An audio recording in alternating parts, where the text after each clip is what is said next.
moi boas tardes a todos e a todas. Moitísimas gracias por estar aquí. E sabemos que o foro é un descanso, pero bueno, enténdese.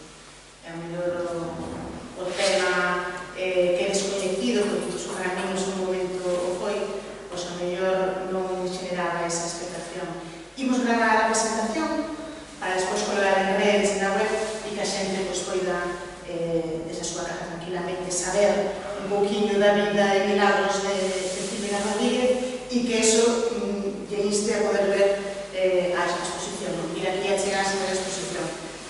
Como vos dicía, cando Luis Calvo, expresidente do Ateneo, nos ofreceu a Consellería esta exposición, incluso a mí, sinceramente, teño que recoñecer que non sabía moito da vida desta muller brava, non? Está moi de moda o término brava agora mesmo. E, bueno, pues, efectivamente, con que me contou, con o material que teñamos, pois, a verdade é que ten unha vida excepcional, non? Unha vida, para a época que ela viveu, pareceme, bueno, increíble que non saibamos máis dela, que non se tean os colexios, non? Non parte da súa vida.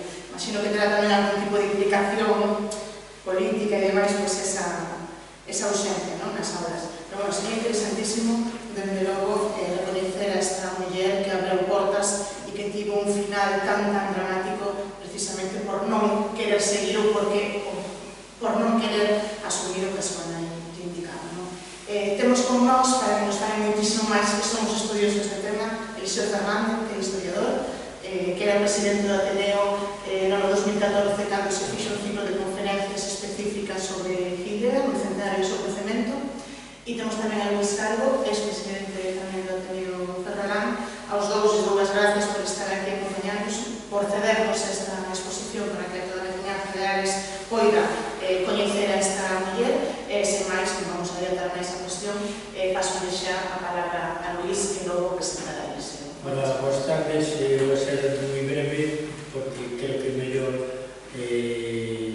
aparte de ver a exposición que vai estar aquí durante 15 días, pois o Eliseo, que foi o coordinador do congreso que se fixo en 2014 en Ateneo, pois explicará con máis medido todo o que. Entón, eu simplemente unha breve introducción.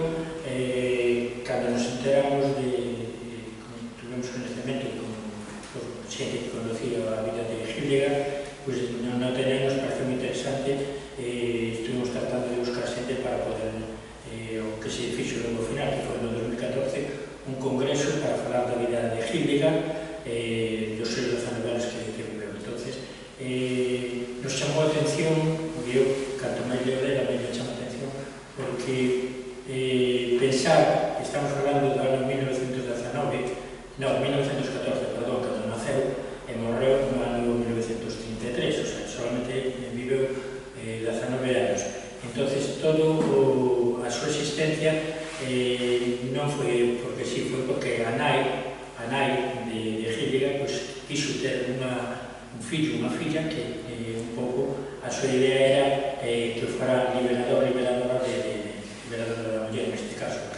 Entonces, como preámbulo, Aurora Rodríguez Carballeira era unha muller de Ferrol, deu a familia, de familia ben, e tiña unha hermana que tuvo de solteira xa, tamén de Ferrol, e tuvo un fillo de solteira. Entonces, claro, estamos falando de 1917, 18, 19. Entonces, a hermana tuvo que marchar de Ferrol cando deu a luz, e o neno, que naceu o neno, quedou cos avós, e quen cuidaba era a súa tía era Aurora Rodríguez Carballeira. Bueno, pois este neno o cuidou a súa tía, a súa avó, que era a nai dela, era unha gran pianista, e entonces unha das cosas que a parte da educación que lle deu a Aurora Hidega ao seu sobrino, pois unha das cosas que lle enseñou por medio da avó foi a tocar o piano. Entonces, este neno se chamaba Pepito Arriola, coñecido así, e con 5 anos deu o primeiro concerto de piano no Teatro Jofre de Ferrol. Entonces, unha cosa totalmente fora de... o sea, chamaba a atención con 5 anos que pudiera dar un concerto de piano. Entonces, o neno este foi cuidado pola súa tía, uns anos máis adiante, que pasou que a súa nai, que vivía en Madrid, veu a Ferrol a buscalo. Diría meu fillo, o levo, e sobre levou con ela, non? Entón, este neno se dedicou morreu de 40 e pico anos, así, morreu moi novo, pero a súa vida dedicou a música e foi pianista durante moitos tempos. Entón, cando a Aurora lle sacaron o sobrinho, a Pepito Arriola, entón quedou e pensou no que ela tiña previsto. Ela tiña previsto que quería ter un fillo, unha filla, neste caso unha filla que tuvo, que fora liberadora de mulleres. Estamos falando do ano 1913, 1914, que foi cando nacer, non? Entón, para ter o fillo, a filla que foi, pois ela buscou un perfil de un home que lle servira para ter esa, para procriar e ter unha filla, non? Entón, a persona que atopou, que escolleu no perfil, pois resulta que era un cura castrense. Un cura castrense, pois, amañaría con él, por lo que falan, pois, penso que se editou 2 veces, tuve dous contactos, a segunda xa como quedou embarazada, pois xa se acabaron as historias e xa non había nada máis que facer. Entón, ela, no momento que quedou embarazada, para dar a luz, xa marchou de Ferrol, para manter en Ferrol unha filla solteira, pois marchou para Madrid. Madrid deu a luz, cando deu a luz en Madrid, cambiou de domicilio tamén para non ter seguimentos e tal, e se dedicou a criar a nena e enseñarlle o que ela pretendía, non? Entón, esta nena naceu, como decía, en 1914, e xa con 10, 11, 12 anos, o sea, con 16 anos tiña feito na universidade a carreira que fixo, a licenciatura que fixo na universidade xa con 16 anos, e logo, cando estaba en Madrid, se dedicou a levar a revistas, aos periódicos, levar a entidades, ao Ateneo, unha serie de sitios para educar en ese sentido, non? Entón, a nena xa con 10, 11, 12 anos andaba dando conferencias por aí e debatía con xente da época. Logo temos aquí unha información que logo la íamos a deixar aquí. Entón, debatía con xente como Besteiro, Largo Caballero, xa xente desa época coñecida, e ela defendía a libertade da muller, a libertade sexual, o dereito á maternidade, unha serie de cosas que debatía e discutía con xente desa época. Ela despois entrou na política e tal, pero pouco a pouco a nai foi educando en todo eso e andando de recorrer por aquí e por alá, hasta que xa con 18, 19 anos, pois empezou con 18 anos, unha muller para un home, etc. Entón xa se estaba desviando un pouco para que fora concebir e fora nacer para eso. Entón a nai terminou por desfacerse do problema e con 33, con 19 anos, xa a propia nai acabou con a súa historia e matou. De todo isto, eu simplemente quería facer unha pequena introducción así, unha breve introducción, para que Eliseo Fernández, que foi o coordinador do congreso que se fixo no Ateneo no ano 2014, nos falará xa con máis devagar, con máis coñecemento do tema este. Nada máis, gracias, e os deixo con Eliseo. Boa tarde, grazas ao Concello de Ares por acoller esta exposición. A idea que tiñemos no Ateneo cando organizamos este congreso e todas as actividades paralelas, a exposición, pois era de recuperar unha mellor significativa relacionada coa cidade de Ferrol. E, bueno, un pouco o nome que nos saía, digamos, diante era Hildegard. Era unha persoa que con só 19 anos tiña unha trayectoria impresionante, era unha muller que non era únicamente unha protagonista do seu momento, senón tamén unha pensadora, unha escritora, unha muller que facía crítica política e nos parecía que era un exemplo, vamos, sobranceiro do que eran as mulleres daquele tempo, non?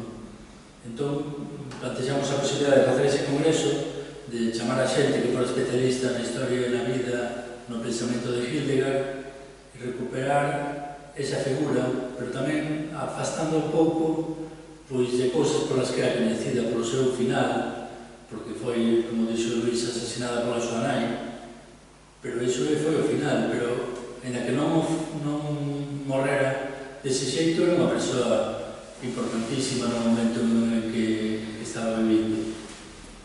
Lembrame, por exemplo, que unha persoa da súa xeneración en que foi militante con ela no Partido Socialista era, por exemplo, Santiago Carrillo.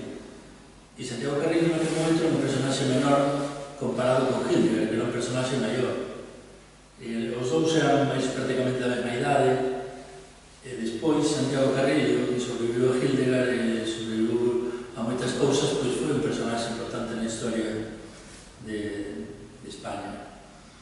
Entón, nos plantexamos eso, recuperar esa memoria, pero tamén pasándonos sobre todo neso, na vida, na historia, no pensamento de Hildegard, recuperar o que fora ela, a súa esencia, non meternos no que chamou moita atención, a parte máis sensacionalista ou a parte un pouco en parte anecdótica que era de Pepito Arriola, senón falar de unha muller que con 19 anos xa tiña publicados moitos libros, que falaba de sexualidade, que falaba de política cos homes do seu tempo, coas mulleres do seu tempo, de tú a tú, sin ningún tipo de complexo ni distancia, con xente maior que él, con xente de sexo distinto naquele momento preponderante, e todo eso era algo que facía Hildegard, que o facía tamén un pouco tamén porque era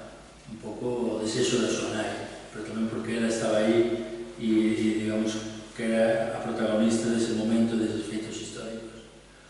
Unha das cousas que fixemos foi esta exposición, unha exposición que son 16 panéis, que son os que estamos aquí, un panel inicial que era un cartaz na época da Asociación de Mulleres de Madrid dos anos 30 ou 29, me parece que das primeiras pegadas de carteles de mulleres, algo que hoxe xa por sorte está moito máis extendido, e un cartaz final no que se fala da morte de Hildegard, porque non queríamos agachar tampouco algo que era evidente, que a súa nai Aurora matou a Hildegard.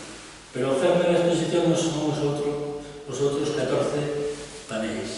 Neses 14 panéis están divididos en 3 partes. Unha parte superior no que explicamos cronolóxica e temáticamente a trayectoria de Hildegard, e unha parte inferior que para nós tiene moita importancia porque son 14 panéis con 14 obras escritas por Hildegard, 14 libros publicados por ela con só 19 anos, e tamén con 14 libros que foron publicados no seu tempo con obras de teatro ou como películas que xenerou a figura de Hildegard despois da súa morte. E iso creo que nos dá unha idea da relevancia, non? Digamos, dese barco no que hai unha parte que está por baixo da auga, que Hildegard, a pensadora, que fixo 14 libros que están aquí. Un deles, por exemplo, Profilaxis anticoncepcional, este é un libro original da época, publicado que ademais tiene unha tirada moi grande, milleiros e milleiros de exemplares, libros moi distribuídos, que se vendían e que se leían moito entre a xente, tamén entre as mulleres. E por outra parte, esas 14 obras que estaría por encima, que se fixeron despois, que xa son máis, porque despois de que se fixera o congreso, pois está, por exemplo, estas actas do congreso de Hildegard, ou o libro Hildegard en la Tierra que fixemos para o congreso. Entón, estamos falando dunha figura que ten unha forza de por sí, con unha obra, digamos, importante. Eu escribo sobre historia, pero non teño 14 libros escritos por mí, e hai pouca xente que teña 14 libros escritos por sí mismo, non? É verdade que ela tamén era unha divulgadora, que escribía moito sobre temas de sexualidade, que recollía textos de outros autores e ela les daba unha forma tamén, pero bueno, pero eran 14 libros con 19 anos. 19 anos foi a idea na que era un prego, pero xa no 20, me parece que 27, 28, xa estaban empezando a publicar obras sobre todo, en principio, sobre temas sexuais. A trayectoria dela, como tamén xa vos contou Luís, pois ven un pouco da vontade da súa nai de ter unha filla, darlle a mellor educación e que promover que a súa filla sexa unha persoa importante que promova cambios sociais. E o que daquela era algo monstruoso, ou se veía como algo monstruoso, pero que hoxe é algo completamente normal. Unha muller ou unha persoa que decide ter un fillo ou unha filla en súa idade, que non, digamos, non considera necesaria a presencia dun compañeiro ou compañeira, que lle quere dar a mellor educación, que a leva a todo tipo de actividades, a que pois a levaban a aprender mecanografía, piano, aprendeu, bueno, foi a dereito, toda unha serie de actividades que hoxe tamén serían, digamos, normales para un rapaz ou unha rapaza, non? E entón a súa nai que quería dar esa mellor educación e quería facer dela unha muller transformadora. O que xa é un pouco máis singular, pero tampouco é raro, e que esa muller, pois xa, me parece que foi a partir de 1900, os anos españoles, a partir de 1924-25, empeza a levar as unhas charlas que se chamaban de divulgación sexual, na que falaban médicos da época, e nas que tamén foi, Aurora levaba, bueno, Aurora tamén falaba en alguna desas charlas, levaba a Heidegger a falar sobre esses temas. Ela xa se fixo, digamos, un pouco un especialista nestes asuntos, non? Algo que era importante tamén, porque hai algún dos libros que está por aí, creo, que foi reeditado na época da transición, algún dos libros de Heidegger, e se reeditaron porque ainda tiña sentido. Tiña sentido que alguén pues, falara de profilaxis anticoncepcional, porque era algo que no franquismo non se falaba abertamente deses temas. Entón, cando se reeditaron nos anos 70, eses libros tiñan sentido de por sí, o sea, non era únicamente unha cousa nostálxica, vintage, que se reeditaba porque Heidegger era importante, sino porque todavía a mensaxe de Heidegger era necesaria para moitas mulleres e tamén para moitos homens que non tiñan coñecemento sobre temas básicos porque lle foran agachados durante unha época negra da historia deste país que foi a dictadura franquista. O que pasa é que o que estamos falando é de unha muller que se adianta ao seu tempo, igual que a Aurora tamén se adiantou ao seu tempo, criando unha filla en solitario e dándolle esa educación e facendo dela unha muller tan sobresaínte, pois Heidegger tamén se adiantou ao seu tempo falando de temas que daquela non eran falados abertamente, moito menos por unha muller e moito menos por unha muller de menos de 19 anos. Entón, eu creo que aí o que estamos vendo é o relevo desta persoa, non? De como estamos falando de unha persoa importante porque era sobresaínte a súa actividade e porque era algo excepcional o que estaba facendo. Entón, iso creo que é o que quixemos resaltar con todo este congreso e por iso tamén recuperar todo ese pensamento, esa trayectoria política, porque ela empeza militando no Partido Socialista, no Xuventude Socialistas, xa nos anos 20, durante a ditadura de Primo de Rivera, pero logo, cando empeza a Segunda República, pois ela se decepciona diante de algunhas actitudes dos líderes do Partido Socialista e emprende unha crítica feroz desde unha posición, digamos, republicana federal, que era o partido que era ao que se, digamos, cando abandonou o Partido Socialista se pasou dese Partido Republicano Federal, pois ela empeza unha crítica tremenda que está toda neste libro que é Heidegger en La Tierra. La Tierra é un periódico de tendencia republicana federal, anarquizante, que se publicou nos anos 30, no que colaborou, por exemplo, tamén Torrente Ballester. E nese periódico ela publica toda unha serie de artigos de críticas aos socialistas e algúns dos, digamos, dos defectos da súa participación nos primeiros gobernos da Segunda República. Entón, ela tamén se convierte en algo que tamén era pioneiro no momento, unha muller que facía crítica política. Eso dice Rosa Cal, que é de Ferrol, unha persoa que eu creo que fixo o libro máis riguroso sobre a vida e a historia de Heidegger, e ela tamén o di, que Hildegard foi a das primeiras mulleres que na historia de España fixo crítica política nos xornais. E foi nese xornal, A Tierra, onde publicou todos esos artigos críticos, sobre todo co Partido Socialista e a súa situación no goberno da Segunda República. Entón, ela foi ademais unha persoa que tamén tivo un relevo importante a nivel internacional, porque ela participou dunha organización que se estaba formando naquela altura, que era a Liga Mundial para a Reforma Sexual, unha organización que intentaba darle autorización, digamos, aos estudos sobre a sexualidade. Un tema no que ainda había, de feito, algunhas das concepcións de Hildegard sobre a homosexualidade son, pois, hoxe podría considerarse como reaccionarias, pero naquela altura simplemente falar dese feito era algo revolucionario, porque era algo que non era normal. Entón, a Liga para a Reforma Sexual o que pretendía era levar a sexualidade a unha certa normalidade, ao debate público e que fora parte tamén das políticas sociais. E unha das representantes desa Liga para a Reforma Sexual, na que había personaxes moi importantes da medicina e da psicología a nivel europeo e internacional, era Hildegard. De feito, un congreso en Madrid, creo que foi no ano 33, no que ela participou e foi unha das organizadoras. Entón, xa un pouco para rematar, nesta exposición o que vedes un pouco toda a súa trayectoria, que é moi rica, porque ela tamén era partidaria ela formaba parte de organizacións que estaban a favor dos animais, algo que tamén hoxe está de actualidade, non? Era membro da masonería, estaba igual que a súa nai, era unha muller que tiña toda unha serie de inquietudes. Dice que a morte, o asesinato por parte da súa nai foi motivado un pouco por a independencia, non? Que ela estaba empezando xa a ter, porque é evidente que unha persoa que xa tiña escritos libros, que tiña unha actividade pública, porque hai alguna xente que fala un pouco así con mala fe e di, claro que os libros son mellores os escribía Aurora, pero Hildegard deu máis de 100 conferencias públicas e esas conferencias estaba Aurora, pero non as deu Aurora, as deu Hildegard.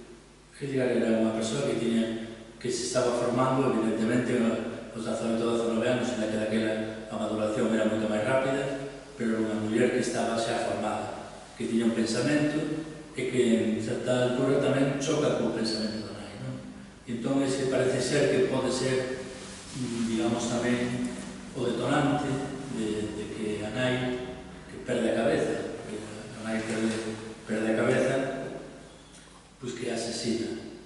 Pero tamén hai que pensar no que ten que aturar unha muller como era Aurora Rodríguez, a nai de Hildegard, cando decide que ela quere ter un fillo solitario, que elixe unha persoa que lle parece adecuada, que despois non lle pareceu tanto,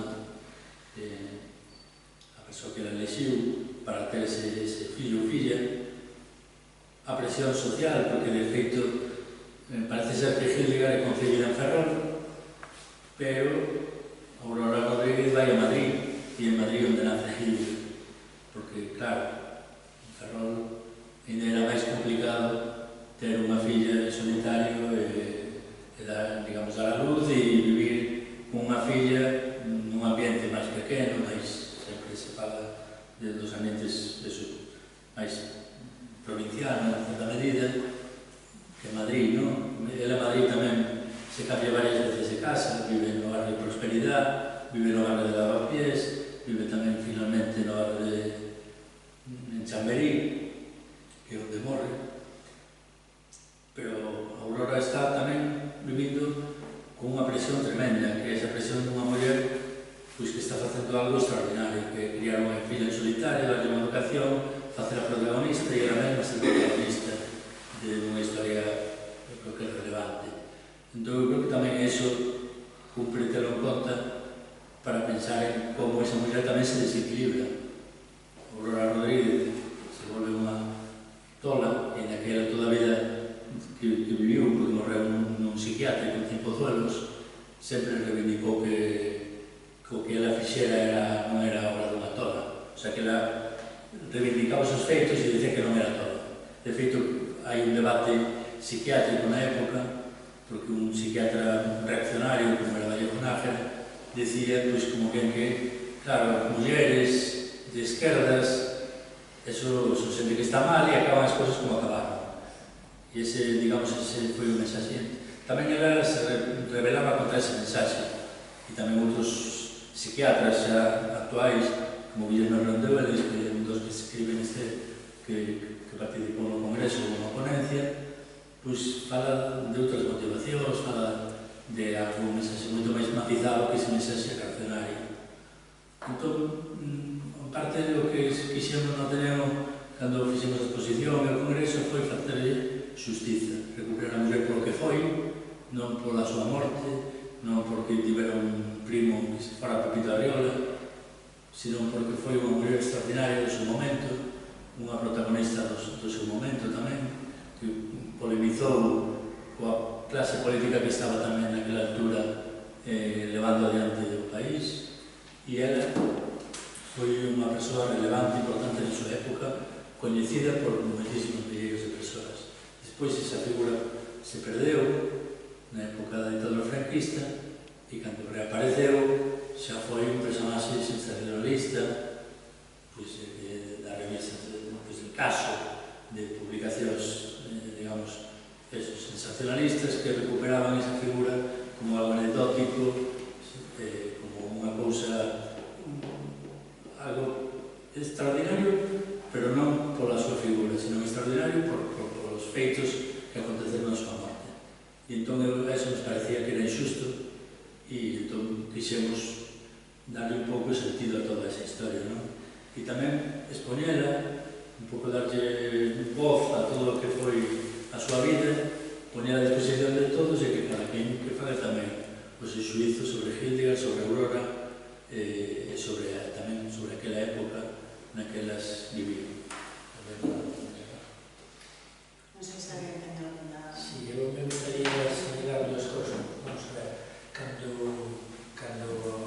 Hildegard, hai que ter en conta os anos en que estamos falando, que pasamos de 1921, 1920 e pico, foi a ditadura de Primo de Rivera, o sea, toda esa evolución, ¿no?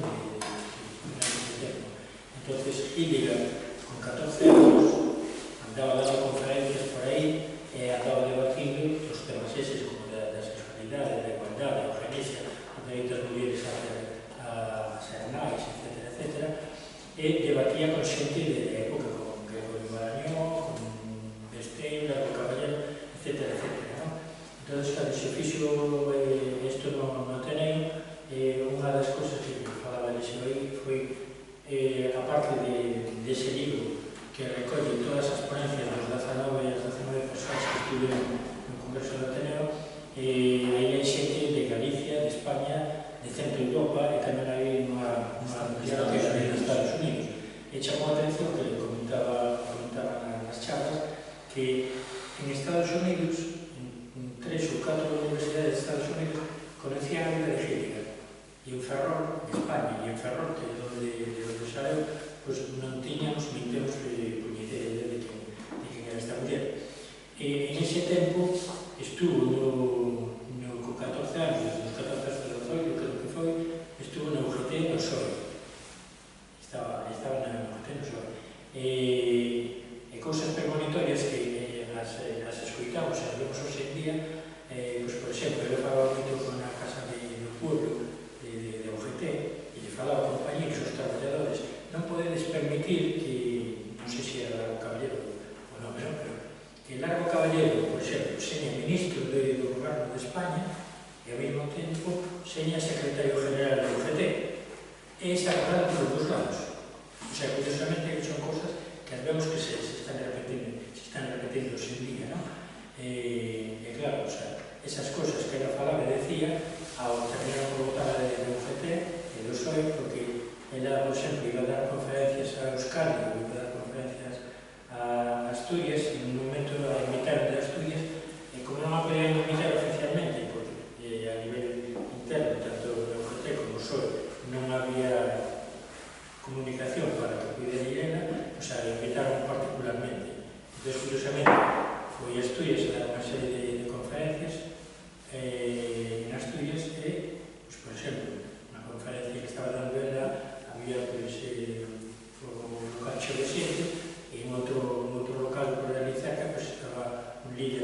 CT ou do PSOE había 4 persoas, non? Entonces, con todo eso se adiantou, porque se viu, estamos vendo que unha repetición calcada de moitas cousas a nivel de política.